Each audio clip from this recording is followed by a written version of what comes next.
In this devotional, I'm going to share with you 3 thoughts on the glory of the Lord from Ezekiel chapter 43, verses 1 through 5.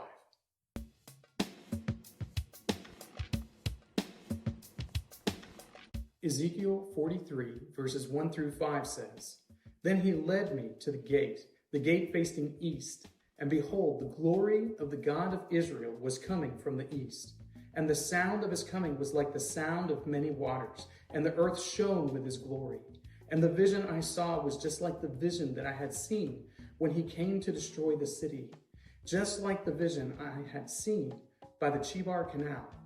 And I fell on my face as the glory of the Lord entered the temple by the gate facing east. The Spirit lifted me up and brought me into the inner court, and behold, the glory of the Lord filled the temple." Ezekiel had seen so many visions given to him by God, and the visions that he sees are oftentimes terrifying and frightening. But in this vision, where he sees the glory of the Lord returning to the temple and the new temple built in all of its majesty, he is seeing that the Lord is going to fulfill his promise to return Israel back to its promised land, but also that he himself was going to go back and dwell there in his glory.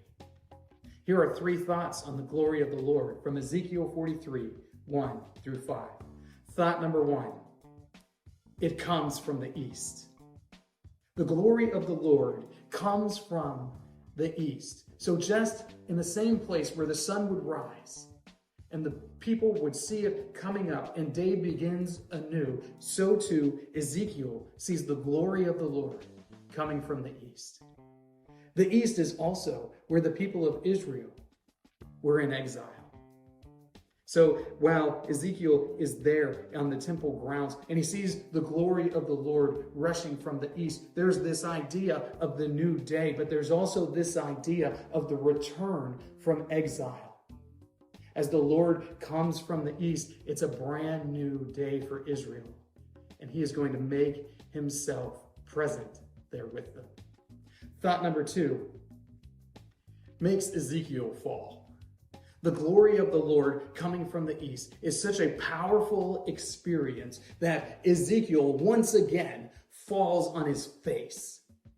He falls face down on the ground because the glory of the Lord is such a powerful thing for him to experience. In fact, the Spirit of the Lord has to pick him back up. He can't even muster the strength to stand in the presence of the glory of the Lord. And that's something that we should really think about and consider. The glory of God is so great that we are unable to stand in his presence, that he is the one who has to lift us up if we are going to truly experience his glory. Thought number 3 fills the temple.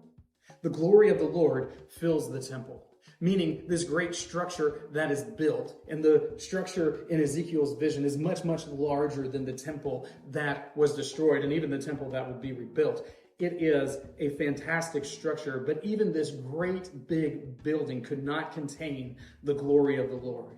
The glory of the Lord fills the temple, and it fills it in such a way that were it not for the Spirit of the Lord, Ezekiel wouldn't be able to go into the temple. He wouldn't be able to see these things that the Lord is showing him. The glory of God fills the temple, and there's a sense in which that the temple is a representation of the earth. There's a sense in which that the temple is a representation of the garden.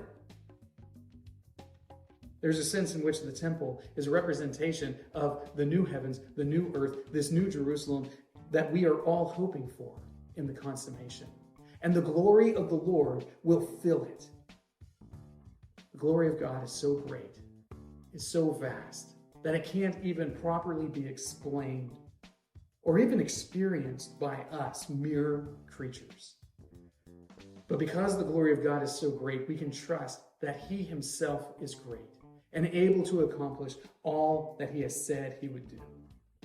These 3 thoughts come to you from the assigned reading, Ezekiel chapters 43 through 48. If you'd like to read through the Bible with me, you can do so by joining the Facebook group Through the Bible, where we are reading the text of Scripture together.